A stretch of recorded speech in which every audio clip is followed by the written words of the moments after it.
Ryan Reynolds here for, I guess, my 100th Mint commercial. No, don't. No. I mean, honestly, when I started this, I thought I only have to do like 4 of these. I mean, it's unlimited premium wireless for $15 a month. How are there still people paying 2 or 3 times that much? I'm sorry, I shouldn't be victim blaming here. Give it a try at mintmobile.com/save. Whenever you're ready. $45 upfront payment equivalent to $15 per month. New customers on first 3-month plan only. Taxes and fees extra. Speed slower above 40 gigabytes. See details.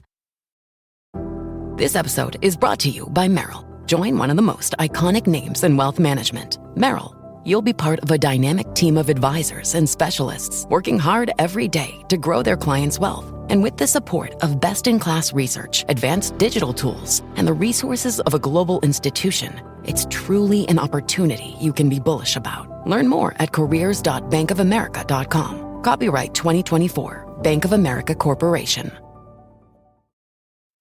Welcome to the Invest Like a Boss podcast. I'm Sam Marks. I'm Derek Spartz. And I'm Johnny FD. We're self-made entrepreneurs who invest our own money and use modern technology to invest like a boss. Join us each week for exclusive interviews with our network of modern investors, business owners, and multimillionaires to discover new ways to invest our hard-earned cash. What is up, bosses? Episode 309 of the Invest Like a Boss podcast. My name is Derek Spartz. A face I haven't seen in a while. Sam Marks on the other end. Sam, how are you? Been missing you, man. It's just been too exciting of a week. We had to rebalance our portfolios, taking some gains and sorrow at some losses. I'll tell you, it's been a wild week, hasn't it? Yeah, definitely. The mood in my neighborhood has been weird. Really? Yeah, it's very much like 2016 election, like the exact same thing I remember from the day after, just people in shock. Obviously, LA, especially the neighborhood I in, is a very progressive neighborhood. And it's wild to me to see how much people let this affect their lives, because it was like a whole bad, just juju energy in the air. And you could feel it. Like people were driving erratically on the road because you could just tell their minds weren't all there. And it was like amazing. The worst day ever yesterday. I literally just wanted to go home. I'm like, I'm trying to be in a good mood here, and you guys are ruining my whole day. I kind of wanted to just go home and be like, wow. I don't want to see anybody, because everybody was just awful. Dude, it is time for you to pack up your bags and jump across the state border. Because from where I'm sitting, but I've over the last today was much better. I will say we're 2 days out now. Today was quite a bit better.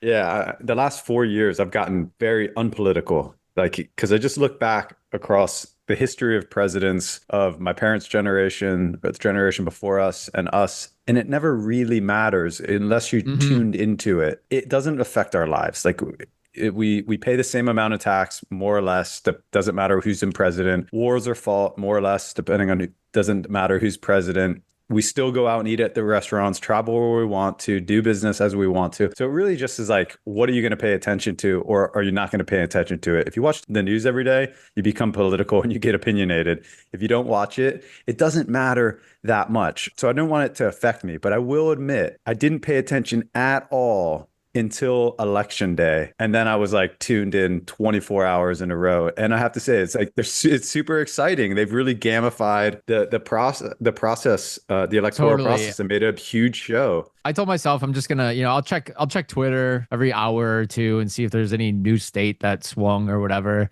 I get home, I started like a TV show I'm watching. I watched one episode and I'm like, all right, let me just check on the election thing here on TV.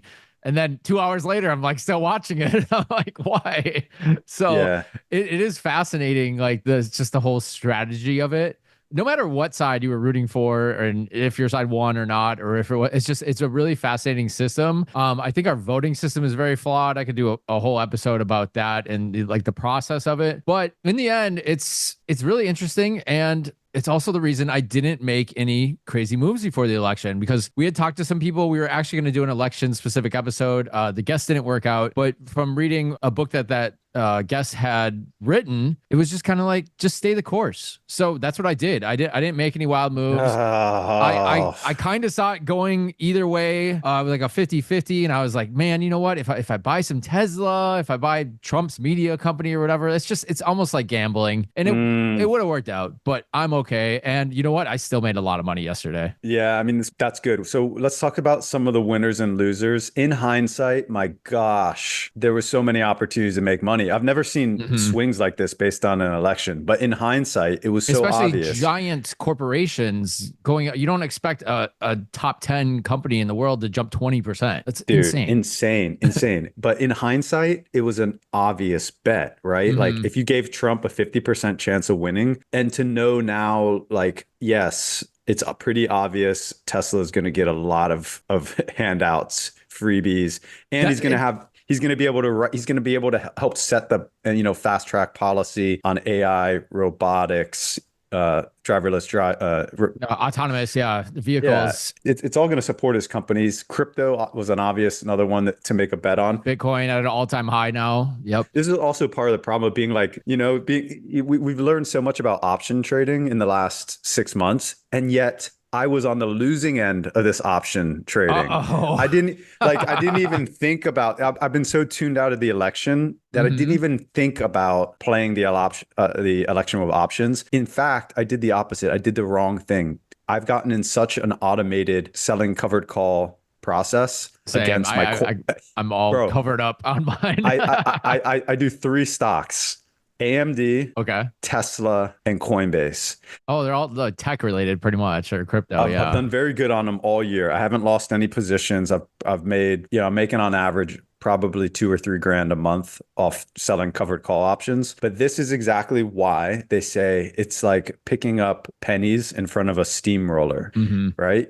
Picking up those pennies like clockwork. Boom, forgot to play the election, and all of my 2 of my 3 Tesla options have gotten blown up, and 2 of my 3 Coinbase covered calls have gotten blown up. So the amount of money that I lost. Have they gone through with the sale? They closed today, and I'm way out. I'm way out of the money. No, there's no coming back from these.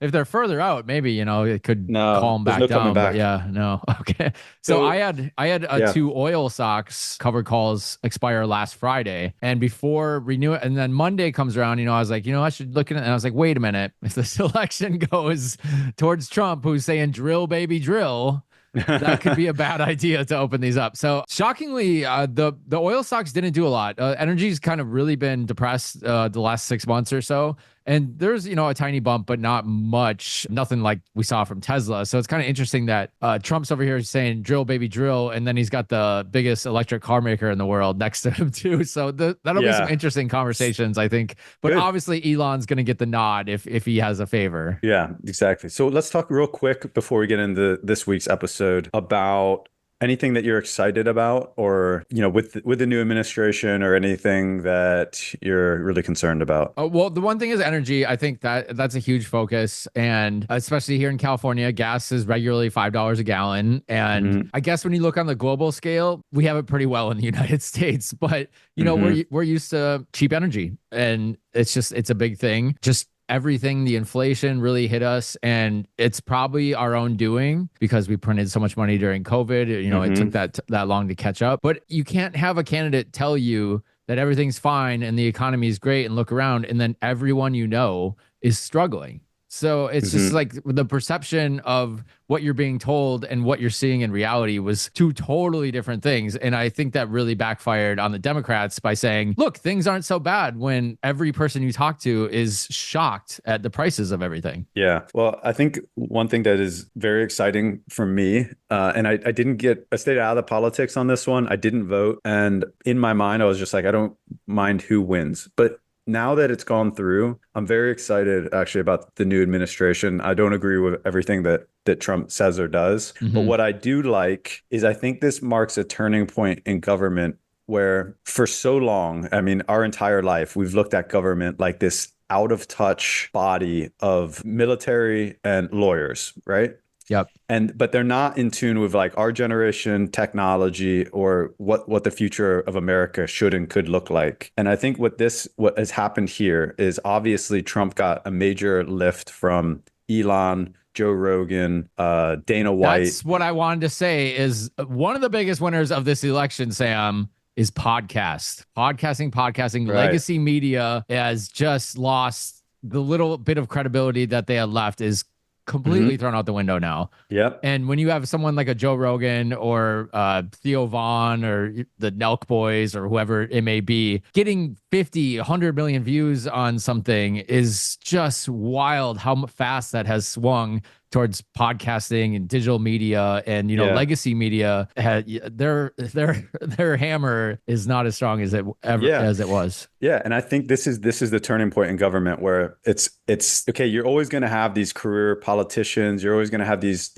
career military leaders that are involved in government. But now we have to recognize this point in the world, the technology boom, the technology revolution that we're going through. When we look back on history, we will see this period as more transformational than even the Industrial Revolution, in my opinion. But we don't have anyone in government that's ever understood this. So we have these guys that have been career politicians trying to understand and interview and scrutinize like Mark Zuckerberg and stuff, but they just don't understand the power of these technologies or how they can be leveraged or used. And now if you think about like robotics, AI, self-driving, sustainable energy, all these, like, Trump's a business guy, but he's out of touch with a lot of this stuff, right? Yeah. And certainly Biden is, and, a lot of the politicians that we've had previously. So this, for me, the exciting part is this worked. This campaign worked. And let's hope that both parties going forward bring in some of these pros that are in the private sector. And you could extend this to a lot of categories. Like, let's think of a president bringing in someone like Morgan Freeman to run like diversity and like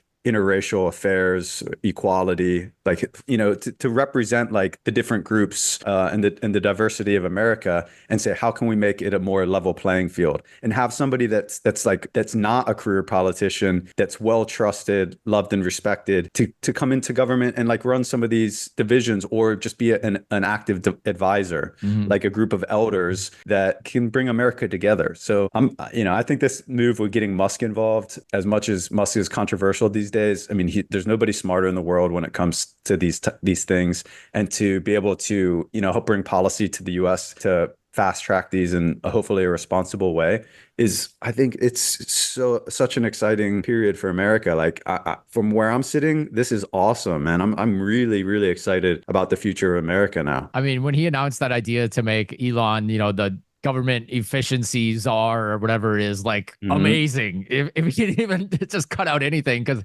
everyone has seen the waste that government does, and it's disgusting, the money that we spend. Like California, for instance, we had 50 some billion dollars to go to homelessness, and we built like 70 homes. It's like, what? Where did that all go? Where's the waste, man? Meanwhile, everything's getting more expensive. Same old story, right? But yeah, let's see what they can do, and hopefully this can be some change for government going forward, because it's just, there hasn't been a lot of confidence in government in a long time. Yeah, it's interesting times for sure. And obviously the stock market took it well. S&P at all-time highs. Like we said, cryptocurrency, Bitcoin is at all-time highs. We'll see if it stays. Trump has some interesting ideas about tariffs. We'll see how that goes. But so far, first 2 days, pretty good financially. My account's done good, but man, I lost so much opportunity on these stock options. I'm just like kicking myself. That's the game we play. So this episode, look, we're going to talk about mid caps, and this is an episode that I've wanted to record for a long time, and I have not been able to find a suitable guest. So Derek and I researched this one well, and we're going to talk a lot about what mid caps are, why your portfolio might not include them, and we're going to build up a case for why they should. We'll talk about some of the historical performance and some of the holdings, along with PE ratios, etc., of mid-cap funds. And then we're going to talk about, do we think there's an opportunity, and what are we doing, Derek? What are we doing? I'm glad you brought this episode to our attention, Sam, because I quickly realized I don't own any specific mid-cap funds myself either. There you go. They're kind of like the ugly stepchild of the market. Do you want small cap, fun, exciting, explosive potential growth, or do you want the steady large cap we know and names that we trust? These are somewhere in the middle. They're like, maybe I've heard of that company, or it's the boring box manufacturer that sells packages to Amazon or something, and you're like, it's just not exciting to me. Oh my gosh, dude, it was so funny. This was the first question I was going to ask you on this podcast, actually. It was going to be, when you think of large cap, what comes to mind? When you think of small cap, what comes to mind? And you already nailed it, right? Except the only difference I would have said with large cap is large caps become, in recent years, it's like the sexy growth companies that we want to pile Thanks into, to tech. right? Thanks to tech. Yeah. But then mid cap is like, I had to think about this for a second. It's like, what is mid cap? Nothing really comes to mind. And then one category came to mind, and it was like furniture. like manufacturing, things like that. Yeah. And you said like a box manufacturer or something, right? It's like your grandma's companies and stuff. Who is probably just spouting out steady returns, good profits, but we don't want to listen to it because it's not sexy. Right. So why do mid caps get no love? That's the topic for this week's episode. So let's jump into it. First, let's talk about what the size of these companies are. So we kind of talk about three different size of companies. We have small cap, mid cap, large cap. We could, of course, go into micro cap, which would be smaller than small cap. And we could go into, what do we even call that? The mega cap. That's what it is. Mega cap's larger than large cap now. But let's keep it simple. Let's just do three categories: small cap, mid cap, large cap. Derek, do you know any of the size ranges of these? So I peeked ahead and I did look at it, but from what I remember, I'm aging myself now, I guess, but about 20 years ago or so, a mid cap would have been like a $100 to $500 million company. Mm-hmm. And obviously with inflation and everything, those numbers have jumped up quite a bit. Yes. So the small cap currently is 250 million to 2 billion, which, damn, even in today's world, that seems like a really tiny company. Like we have like friends that own billion-dollar companies that are technically small cap, right? Well, you do. Well, they're not sharing any with me. I just know someone who knows somebody. and then we go up to the next category, which is mid cap. So that's a company with a market cap of $2 billion US dollars to 10 billion. Still pretty small companies by today's standards. And then we go to large cap. Large cap's 10 billion or more. This might be the reason that they've included mega cap now, because it was just a few years ago that was it Apple or one of them was the first $1 trillion company. And now we have $10 trillion companies. And there's a big gap between 10 billion and $1 trillion.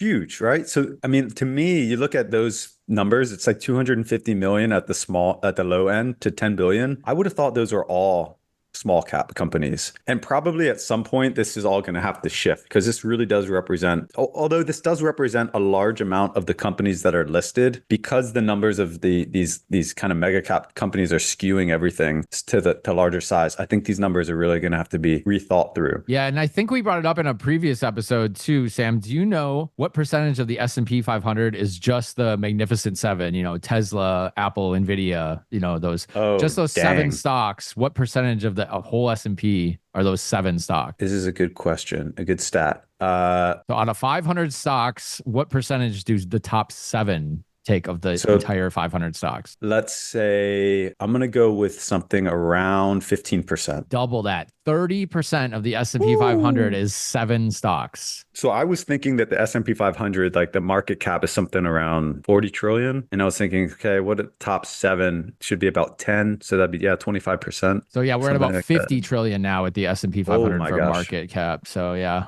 we're in a bull market. And you know what? Yeah, exactly. So funny enough, on that topic, when we put together the original research for this episode, it was actually like, what was it, about 10 weeks ago? Yeah, about 2 to 3 months ago. So things have changed quite a bit since then. Yeah. And I made some changes in my portfolio after the research of this, which we'll talk about at the end. And I went today and I kind of refreshed some of the stats. I'm like, oh my gosh, these numbers have moved so much in 10 weeks. Like all of these funds, small cap, large cap, and mid cap, are all up significantly since then, like at least 10%. That's a lot of market cap. It's a lot of market cap. Okay, so let's talk about what a mid cap is. We already compared the size. So mid caps go from 2 billion market cap to 10 billion. And what's interesting about these numbers, as a little bit of a preview, is you start to understand how much a company can grow within that index. So small cap, 250 million to 2 billion, that is 8 times growth it can get to before it gets into mid cap. And then mid cap, 2 billion to 10 billion, it can grow 5 times. 5 times. Yeah. Now, what's interesting, when you get to large cap, 10 billion, that used to be a big company. Now, as we just pointed out, there's trillion-dollar companies. So it's entirely possible for a company to grow basically unlimited amounts of time. But even to get from 10 billion to 100 billion, that's 10 times growth. So to get to a trillion, it's 100 times growth. So a company in large cap can grow much, much more significantly than when it's in small cap or mid cap indexes, and then it gets moved into the large cap. So maybe psychologically too, that's a reason that a lot of people avoid these mid cap funds, because you only have that, that obviously 5x is amazing growth, but you only have that small window where it's like you can go up to the large cap and it's essentially unlimited potential, especially if you're in a fund, because those are the biggest companies and they can get as big as they want to. That's right. So that means, what is a mid cap? So these are typically growth stage, or historically these are growth stage businesses that have kind of broken out of their small cap, let's say vulnerable area, although these companies have all grown from at 1.0. So they are considered a growth company at this size. Historically, they have more growth potential than large cap companies, although that's definitely been challenged in recent years. And they also have less volatility than a small cap. So again, these are just kind of historical ways to look at mid caps since these indexes were started 100 years ago. And also kind of on the flip side of that too, this could be, but usually not the case, it could be a large cap company also in decline.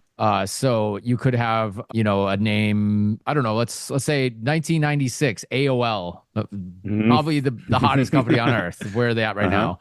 I don't know if they're even a mid cap currently, but they could also be a company in decline. About 17% of mid cap companies are actually unprofitable, which is actually pretty small compared to the small cap market, where it's almost half of the companies are unprofitable. But you just got to kind of factor that into it. It's about 17% of these companies don't actually make any money, but on the grand scale of things, it's a lot more profitable than the small cap. Well, we here at Invest Like a Boss don't want to be in a decline, so we should take a sponsor break to up our market cap as well. We'll be right back, and we're going to talk performance of mid caps and even give you some suggestions on which funds to check out in the mid cap space. Hey bosses, we're going to take a quick break to hear from our sponsors. The show will be right back.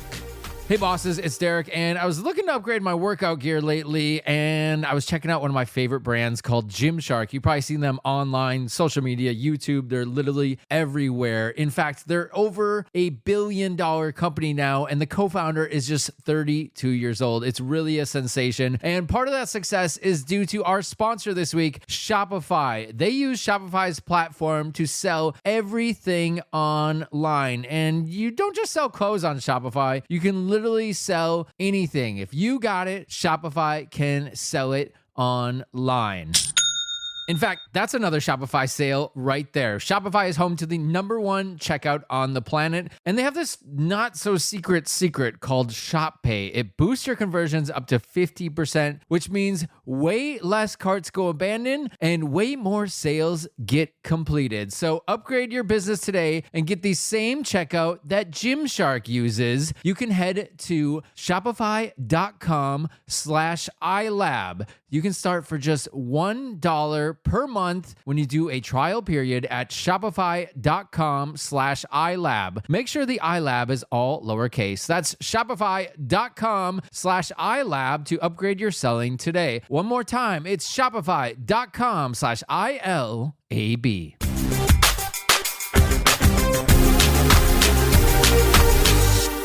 So Sam, everyone skips mid caps because I think they have a thought that they don't perform very well. So what'd you find? No one wants to buy your grandma's furniture business, Derek. No one wants to invest in it, okay? Seems like such a burden, and my back is hurting already just thinking about lifting those couches. I don't want that. That's right. So I have some information about performance that might change your mind. Now, let's start with the last 100 years since 1926. I think people probably have a good sense of this, right? Over the course of the US stock market, especially the last 100 years, small cap has outperformed mid cap, which has outperformed large cap. So annually, the returns look like small cap 11-12%, mid cap 10 to 11%, large cap 9 to 10% a year. And we've all heard this narrative before, but in our lifetimes and in the last 10 years of our investing lives, this has not been the story, has it? Well, I guess that data from 1926, 1957 makes sense to me because you would have heard of all the large cap stocks and you want to be in those. But think of any investment you do, or like let's take the analogy of buying a house. There's the hottest house on the block. There's an open house. There's 100 people there. You're probably not going to get a great deal on that house, but there's a medium house around the corner that's kind of covered in trees and no one really saw the for sale sign. You might get a little better deal on that house because no one else is going to visit that house. So I feel like just because it's the most popular doesn't mean it's the best deal out there. So that actually makes sense. The large cap pays the least, the mid is in the middle, and the small pays the best because you gotta dig to find the best returns. Yeah, I mean, small cap historically was where the growth was. There's more volatility. There's going to be more companies that fail out of them. But once a company got to the large cap size, historically, it was like, okay, we've covered as much ground as we can. Time to start paying out a dividend, stabilize the business. Yep. No growth here, nothing sexy to see. It's like park money in me. It's closer to like buying a bond. It's like it's safe. It pays a dividend. In times of volatility, you're not gonna have as much of a reduced gain. So that's where you put money. It's like your safe basket. But if you want growth, you would go to the small cap, and mid cap is always somewhere in between. But in the last 10 years, we've seen the opposite. We've seen large caps driven by the tech sector, and that's really been the defining feature of the last decade. Small caps have lagged in comparison, but typically they do better over longer periods of time when economic conditions are more favorable for growth-oriented smaller companies. And recently, for sure, with the interest rate hike, it makes it really difficult on small companies because they're not as profitable of business. It usually costs them more money to borrow capital as well. The thing that kind of sticks out to me here is when I look at this, I kind of think of the top companies like we just mentioned, the Magnificent Seven, and what do they produce? They produce digital products for the most part. Apple makes phones, whatever it may be. But actually, a lot of their profit actually comes off, selling apps and iCloud and all that type of stuff. So it's not a physical product where in the 20s, 30s, 40s, 50s, they were all producing physical products. And there's a limitation to that. You need workers, you need a factory, you need a distribution system, things like that. With the internet and digital items like this, it's the exponential growth is just so much faster and less of a burden as employee-wise, salary-wise, things like that, expenses, where the margins can be pretty much unlimited. And I think that could have something to do with this too in the last 10 years. I mean, I think 10 years ago, we just kind of barely even had Facebook. And, just look at the growth of something like that even. Yeah. So if you guys want more on that narrative, on the growth of big tech, and we had a dedicated episode 298, what is the S&P 500? And in that, we make a strong case for why technology has grown so quickly and how fast that they can ramp up international revenues and expand internationally. So again, for like Derek's comparison, if you started a furniture business 80 years ago, it was really difficult to scale market to market, especially outside like your home country.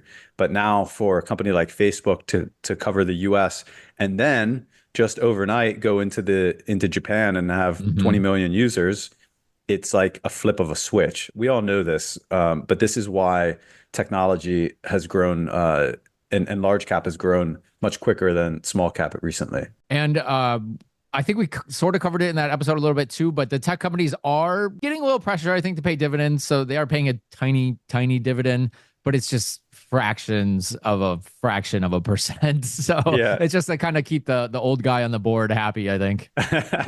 All right. So we looked at the historical growth the last 100 years. Small cap, 11 to 12%.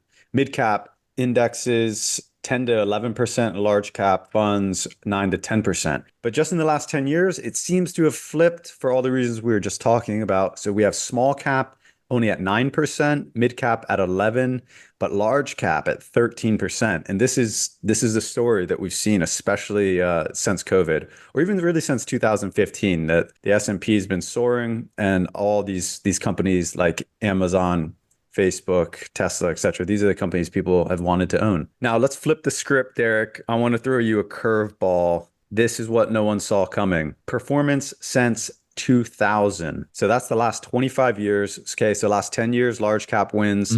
Last 100 years, small cap wins. What about since 2000? So 2000 is going to be interesting because you would have had the tech bubble right around the time that the data would have started coming in. And then obviously you got the recession and we have COVID and everything like that. So I'm going to say you did this strategically for a reason. So back in the day, you know what's going to be said already. You can tell. Back in the day, the large caps were the least performing. And the last 10 years, the large caps are the highest performing. So why not have the mid caps be the highest performing since 2000? You got it, man. Yes. But I want to show you a chart. Let's bring up a chart on the screen, but we'll share a chart specifically in the Patreons. This chart was a shocker for me. So if you pull up since 2000, and what we were looking at is 3 different iShares funds. We're looking at a Russell 2000, which is small cap fund. We're looking at a iShares S&P 500 ETF, and we're looking at an iShares mid cap fund. And the performance over the last 25 years is staggering. So look at this. S&P 500 up 334%. iShares 2000, which is small cap, up 361%. But look at the mid cap. It smoked them.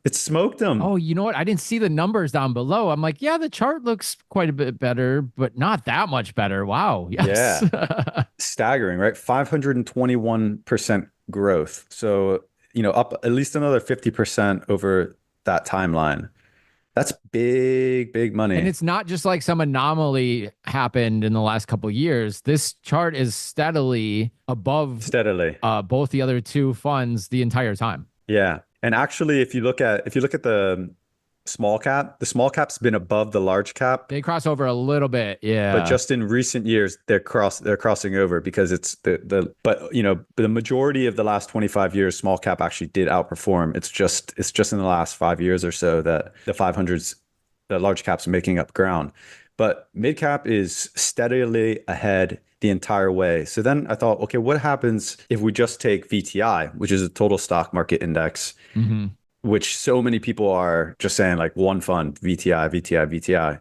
Yep. Take a look at this over the same period of time. So mid caps, so VTI comes in second place. Second place, good place to be, but mid cap still dominates by a significant margin. Very interesting. So I'm going to take a screenshot of this. I will share it in our Patreon. I'm sure there'll be some interesting analysis there from our patrons.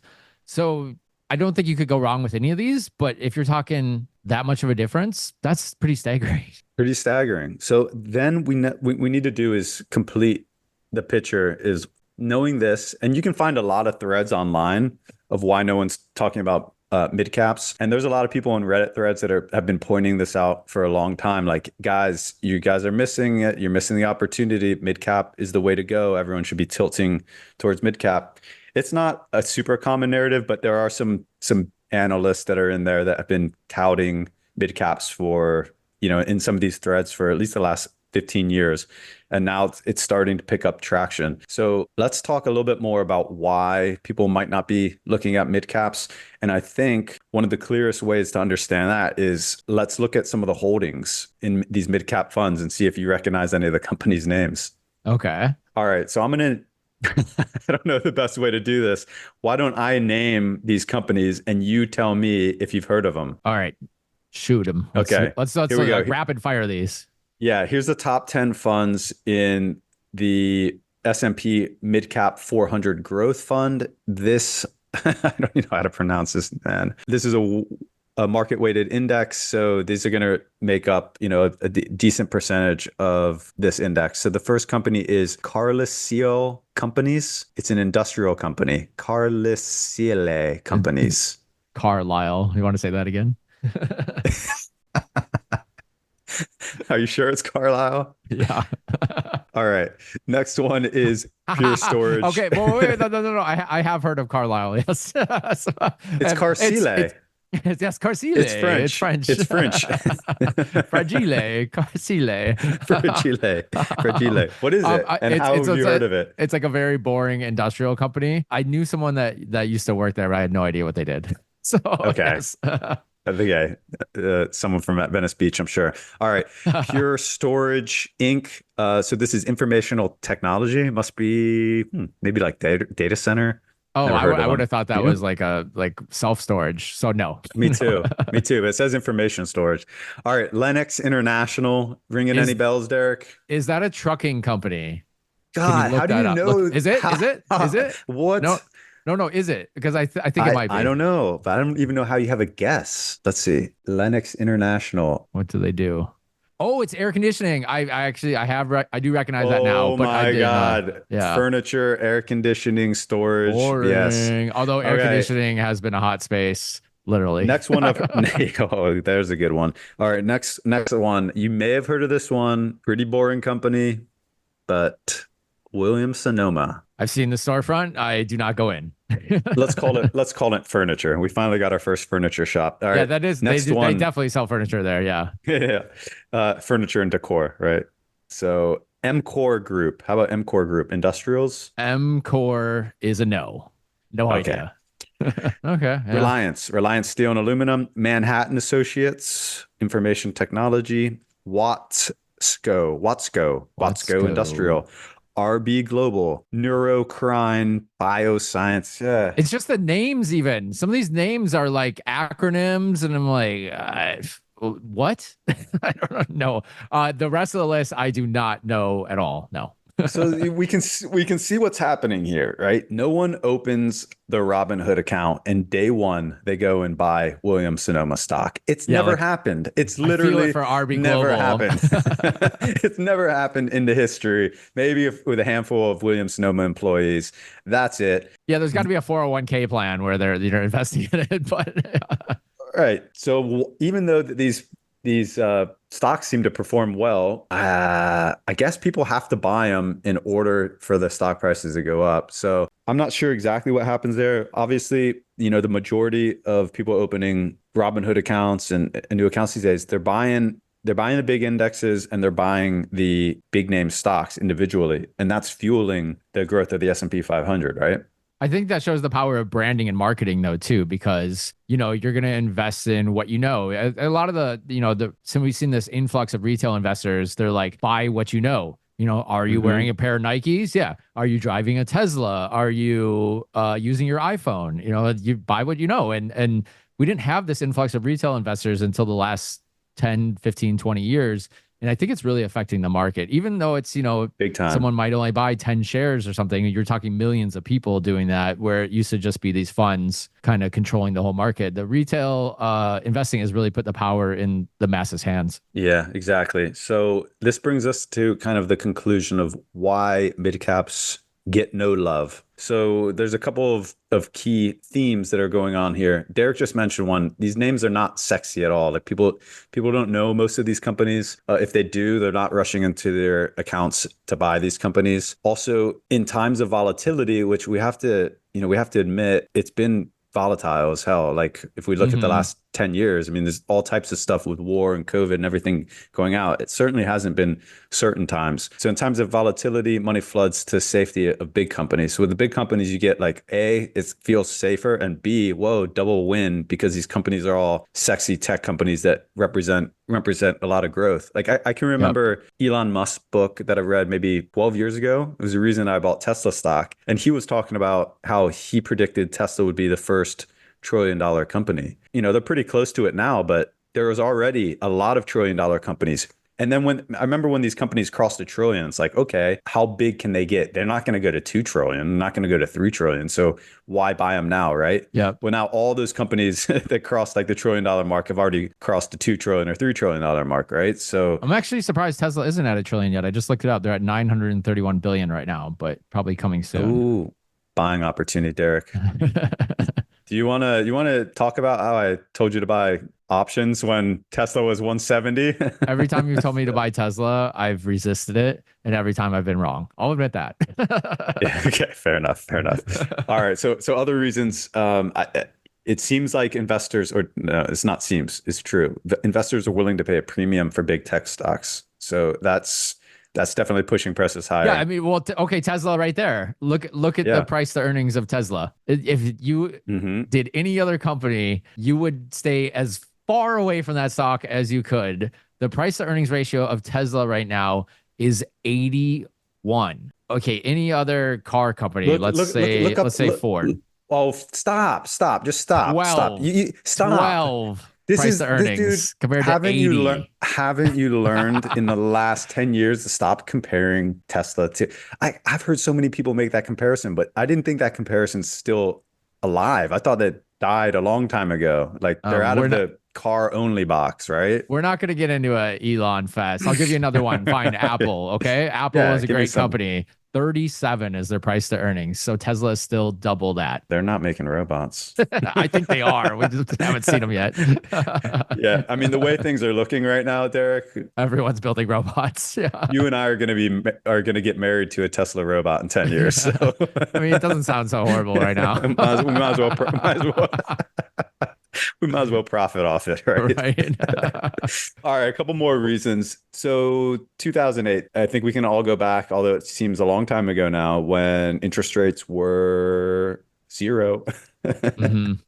So the decade following 2008, characterized by cheap capital, that also benefited the large companies the most because they were able to borrow the most amount of money to invest in growth. This also would seemingly help out small companies too, because they are in more of a growth stage. And it's a little more difficult for small companies to get larger amounts of money. But yeah, it seems to have tilted larger or outsized benefits to large companies. I was just watching an episode of Shark Tank and they were asking, about the financials of this company. And she's like, well, I need to borrow money from you at a cheaper rate than I'm getting right now because I have 8% loans out here and I'm struggling to even make the payments. And it's like, yeah, if you're borrowing at 8%, you're running a business, that's tough, especially in the early stages. Yeah, definitely. All right. And the last one, I think that Derek, you touched on before, is the rise of passive investing through index funds. And that's funneled massive amounts of money into these large cap funds. It seems to be where everyone's buying. Everywhere in the world I go now, people are talking about S&P 500 and NASDAQ. And there's been some studies lately that it's kind of like this is the way the market's going, which, if you did the strategy, it would have definitely paid off. But it's going to kind of cause a flat market if everyone's jumping into just index funds. Even though we say it's the right strategy, it's kind of like, if this is all we're doing is just buying a tiny little piece of every company, then what's the point of even chasing individual stocks? And it's just going to flatten the entire market. So there is argument for that. I don't know. There's always going to be the people that think they can beat the market and can pick the stocks like Sam and I think. And, I don't know that that's going to happen, but there is argument for that, especially when you see how many more billions and trillions are invested into index funds. My two biggest stock losers, I've had a lot of losses this year, admittedly, but of my public stocks, the two that I've lost the most on, Derek has profited on by playing the exact same stock with a little bit better plan or better luck. One of the two. Well, I guess we're even on the Tesla then. Yeah. One of the two. Yeah. Matterport. I'm waiting to get my massive loss completed. I just want that to close. Just be done with it. Yeah. All right. Well, let's talk about, is there an opportunity? I mean, based on this research, it would suggest that there's definitely an opportunity with mid caps to get an extra 1 or 2% a year. In fact, we've already given you the data from 2000 to 2024, which shows that mid caps outperform by 1 or 2%. But what if I was to tell you, Derek, that's not only true for the last 25 years, but it's also true for the last 50 years. So you have a short-term horizon and you have a longer term. And it's true, since 1970s, mid caps have outperformed large cap by almost 2% annually, man. That is no small amount of money over the course of 50 years. There has to be someone shouting out this information from the rooftops, and obviously no one's listening. No one's listening. Look it up in these Reddit threads. It's like literally these couple of analysts that are talking about it extensively, and everyone's like, shut up, I want to buy Amazon. So which ones should we buy, Sam? Are they all the same? Should we go to our old standbys, a Vanguard, an iShares, maybe a Fidelity, things like that? Is there any significant difference in these funds? Just basically checking the management fee and go from there? Yeah, I think so. I mean, the three that are the largest in terms of size is Vanguard's mid cap index. That's VO. iShares S&P mid cap index, that's IJH, and the Russell mid cap ETF, IWR. So I want to point out, like, at this time, it's really difficult. And after the S&P 500 episode 298, after we recorded that episode and all the research there, I was so bullish, like just a maxi on S&P 500. Like, why do you need anything else? And if you look at also like the election we just had, and some of the policies that may get put in place and some of the things that may get fast tracked, it just seems like how do you not tilt your portfolio further towards large cap tech? But we have to go back and also remember, like, fundamentally, and in a lot of our early episodes, it was pointed out specifically by Meb Faber, like, you never want to retilt your portfolio or rebalance your portfolio towards what is working. In fact, you want to do the opposite. Ideally, once a year, you kind of rebalance your portfolio on what's not working. As long as these are like the core historical investments, whether it's like emerging markets or developed foreign equities, et cetera. Like, these things have proven track records over the course of 50, 100 plus years. And those are the baskets you want to stay balanced in. So right now, the tendency, and it has been my tendency, to continue to move more money into large cap, and NASDAQ, et cetera. And it feels like even after this election, like, you would want to do it more. And there has been decades or individual shorter periods of time where large cap or any of these have really outperformed the others. And we're definitely in that period right now of where large cap is outperforming mid cap and small cap. But history would tell us that retilting towards that would be a bit of a mistake. Yeah, so I think we should look at the history books and what's happened more so than some promises by one candidate. No matter how you feel about him, half the population and half the government also does not like him. So these things are not going to be as easy to pass as he thinks they will be. But you know what? If don't the Republicans have the House, Senate, and presidency? The Senate is confirmed now by one or by two, I think 52. And the House is not complete yet as of this episode. Okay. So we don't know for sure. But even so, there's always like standbys within the party that are not always lockstep, and nor should they be. Good point. And we got to remember, government moves slow. So, I mean, Trump could say he's going in there, he's going to end by Trump's watch, we're 2 days after the election. He's already 1 day overdue on ending the Ukraine war. So he's already missed one. He said he would have that war wrapped up the first day after getting elected, before he was even in office. So that didn't happen. So we can check one off the list. I mean, if he gets half the stuff done, that is going to be great. That's great. But you don't know what half it will be, or if any of it will be done. We were promised a wall across the entire southern border of the United States. That didn't happen. Candidates can promise anything. And I'm not saying anything Kamala promised would have happened either. It's just the machine, and it's huge. And the U.S. government is gigantic. And hopefully Elon can slim it down a little bit. But I don't get your hopes up on everything is going to happen, because it's guaranteed it's not going to. But that's another reason just to don't go crazy and like swap your whole portfolio just because Trump is in there now. And I think we recently saw this with psychedelics, where there's relatively large setback in psychedelics. And I think after the episode with Buckley, it was like, okay, 6 months, psychedelics are going to be legalized and party on, literally. Yeah, he was adamant that it was a done deal, and it wasn't. So, and I agree with you. I think it's going to be many years now if they even do get passed. Okay, so another key indicator, which I don't know if we look at as much nowadays, but historically it's been a big indicator, price to earnings. We talked about a couple of stocks before, but let's look at small cap, mid cap, large cap, average PE ratios across a handful of different ETFs that represent those class of stocks. So small cap, actually, who do you think's got the largest PE ratio right now? Large, mid, or small cap? I think it's large right now, because it's kind of out of control where we're at. Yeah, and the range is pretty significant across indexes. But the average that I could come up was about 22% PE ratios. 22 times. But, 22 times. But that once you get up to like the large ones, like you mentioned, like Tesla or even Apple, like it skews it considerably up. So then the next in line is actually mid caps. I thought mid caps would have the lowest PE ratios, but mid caps are sitting somewhere between 19 and about 22. Okay, see, that feels reasonable to me. I think anytime you see anything over like 25 or so, just in my head, I'm like, wow, that's really far out. Yeah. So under 20 sounds good.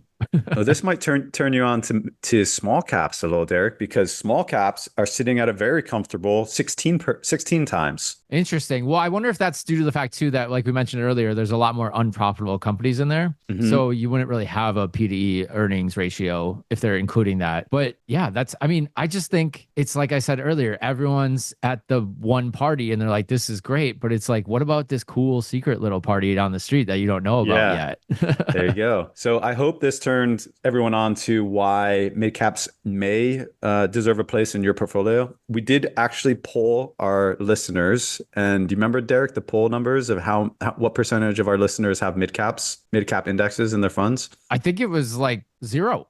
No, close to 0. It was like 11 or 12%. Yeah. Yeah, it was Have really mid-cap, low. mid-cap. Yeah. So let's talk about what are we doing, Derek? Are you making any changes based on this? I'm looking at mid caps now. Yeah. My biggest piece of index fund investment is all large cap. It's like VTI, VOO. I have growth in there too, and then I have the dedicated Vanguard Tech. I have a big chunk of that too. And now I'm like, well, wait, that just kind of goes against my whole theory of like Tesla's at 80 times earnings, and obviously that's represented heavily in the Vanguard Tech Fund. So why am I not looking at some of these mid cap funds? Yeah, I agree completely. So I took a look at my portfolio, and one of my, I guess, griefs with my portfolio is my index portfolios. We often talk about the need for only maybe 3 to 5 funds. And my Vanguard account earlier this year had about 15 funds. Yeah, I have too many as well. It was kind of cool to build it like that, but ever since I built it, I'm like, I wish I downsized it. And I actually had one mid cap fund in there. However, it only made up like 1.5% of my portfolio. And what I realized is to rebalance my portfolio significantly now is difficult because, fortunately, most of those index funds have significant gains over the last 10 years or so. And in order to rebalance significantly to mid caps, I would have to sell off a lot of these funds, which will create gains, which I don't want to do. Yeah, so you're gonna have long-term capital gains on that. Yeah. And for me to just dollar cost average into mid cap at this point, it's not really making much of a dent in my portfolio. So I did the opposite. I sold my mid cap fund because I didn't have that substantial of a gain on it over the last 10 years. I mean, it was enough, but relative to like my NASDAQ funds and large cap funds, it wasn't as substantial. So I sold that, and then kind of made a commitment to myself that if I come into a larger amount of money, lump sum money, I will either reinvest in mid cap, or I'm just going to try to consolidate things into VTI going forward. I really would like to reduce the amount of funds I have in Vanguard, and looking over the course of time, like VTI would have worked probably better than my whole portfolio together. Yeah, I have a lot of crossover with like VTI, and when we did that episode on the S&P 500, I was like, I have 3 or 4 funds that essentially do the same thing. Like, why do I have all these? And now you're right at the point though, where it's like it's doing fine and it's probably comparable to what VTI would have did anyways. So why sell it and take the tax hit? So Sam, in your stumbling through the internet ways, how did you come onto this idea before we get out of here in your brilliant investment strategy you found us? I started trying to figure out why no one talks about mid caps. I have to add this mid cap fund. Yeah, since we started the podcast, and then I started thinking about it. I'm like, why did I even buy this mid cap fund? It's not performing like the S&P 500 fund. So you got impatient and you wanted to justify your purchase, or not justify it, I guess. I don't even remember how I came up with buying that in the first place. Like, I guess it just made sense to me.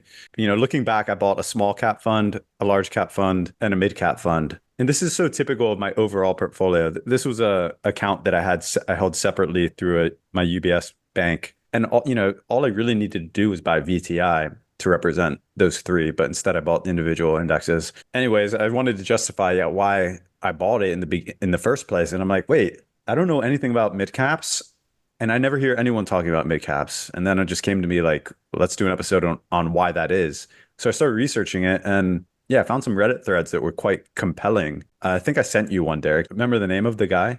Yeah, there's someone that's really popular with the boggleheads. We've mentioned the boggleheads before on the show. Follow John Boggle's strategy, and It was a guy named Mel Lindauer, and they coined the term Mel's unloved mid-caps, which basically sums up what we just talked about.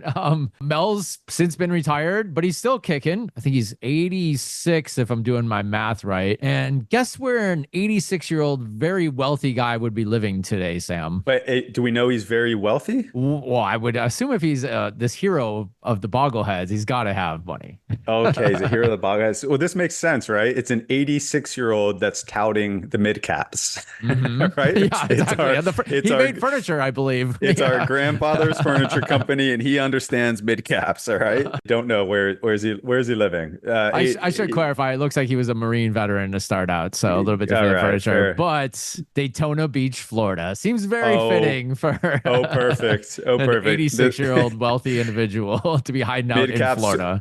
Mid caps were a lot sexier before we found out Mel lived in Florida or in Daytona Beach. Florida is one thing. Daytona Beach is a whole nother place. Let me tell you.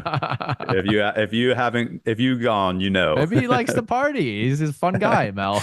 Oh my gosh, I lived in Daytona Beach for about 2 months after college. And how many times were you arrested? That's a story for another day. Starting my career in Daytona Beach. All right, one more thing that I thought about, Derek. Okay. So mid caps going forward. Now, pretty safe to say. You start a Robinhood account today, E-Trade or whatever. No one goes out and buys a mid-cap fund. Very few people do. They buy the sexy names. Now, if you buy VTI, you're getting a bunch of mid-cap in there, right? But I would still say the rise of index investing, it's here to stay. More people are doing it yourself, and they go in and they buy these top tech companies. They buy the S&P 500 index. They buy that NASDAQ, which all goes in this virtuous cycle to boost these top companies. And then the cycle continues. No one gives mid-cap love. However, what percentage of money in America do you think is managed by professional money managers versus do-it-yourself, let's call them mostly passive investors? Oh, that's interesting. I'm going to say the do-it-yourselfers is 20%, and the rest is all managed professionally. Wow. Am I way off or? No, you're pretty damn close. I would have said the opposite. I would have said professionally managed money is dying. There's a lot of dummies out there that don't know this stuff. Sorry, people. Yeah, but also to underscore, your thought is that even though a lot of people like us manage our own money, the big money at the top, like billions of dollars, that's not getting managed by yourself. You have professional money managers. And you got to remember we're kind of unicorns in the work world, where we work for ourselves, but a lot of people are with large companies where they are in a retirement fund. Yeah. And all that money is professionally managed as well. Yeah. So I have to believe, I mean, that's a good case that, back to the statistic. It's estimated 30-40% of money is being managed by do-it-yourself people. And that's total money in the US. And then 60-70% is managed of the wealth in America is managed by professional money managers. And those are the people that you would expect would see an edge, spot the edge in small cap, mid cap, and start to retilt portfolios to it. And I think that's how this smart rebalancing typically happens. It's not always like people like us that are rebalancing. It's more the money managers that are doing this full-time day in, day out. And they say, the bigger shovels. Yeah. Look, PE ratios are at 16% in small cap. This large cap growth can't continue forever. Time to retilt portfolios. And that's when you get this rebound of mid cap, small cap, and to kind of equalize the recent growth. So I think the case for mid cap going forward and small cap is quite strong. We'll probably get another reduction in interest rates coming up, which again will help support their growth. So just today, as we're recording, another quarter point drop today. Really? Yep. What? Yeah. How'd you miss that headline, Sam? Yeah, another quarter point today. So is that, you think that was Trump influence, or you think that was already coming? It was already scheduled. I mean, I think we probably saw it coming. They're not supposed to be influenced by politics, but you know how that goes. Oh, hell yeah. It'll be good. So, it's good. That's good for my bond portfolio. There you go. That'll be real good for my bond portfolio, and it will be good for my stock portfolio too. Just wiping out some of the big losses I've had. No matter what, this will be a big loss year for me. But we have to do another loss episode with Sam. We have to do it. Why? The pain. Pain should be private. But if you do want to see what Sam is holding, he did a nice little post in Patreon recently with percentages. And it's very interesting to see that Sam has his hands in a lot of things. And, he put it all on our Patreon, which you can access right now when you go to investlikeaboss.com. Click become a patron. It's as low as $5 a month. You can access that and hundreds of other posts, including our quarterly update that we just had last month. The full episode is on there. I think Johnny, Sam, and I went like 3 hours. It was like a mega episode. So it was a good time. It was a good time. Yeah, for being passive investors, it still feels pretty busy, Derek. Totally. All right, guys. Well, hope that opened your mind to a little bit of mid caps, maybe some opportunities that sit there. Check out some of those tickers and let us know what you're doing in Boss Lounge or Patreon if you're making any changes to your portfolio or any of the mid cap funds that you currently own, how long you've been owning them. Are you happy with them? Do you think the opportunity is there to get out an extra 1 or 2% going forward? Awesome. Thanks for all those research on this episode, Sam, and look forward to hear your feedback, bosses. Talk to you next time. Thanks for listening to the Invest Like a Boss podcast. Join our mailing list at investlikeaboss.com to get exclusive access to our insider investment portfolios and our private members forum. If you enjoyed this episode, please subscribe on iTunes or your favorite podcast app. Tell your friends and leave us a review in the iTunes store. It helps more than you know. See you guys next week.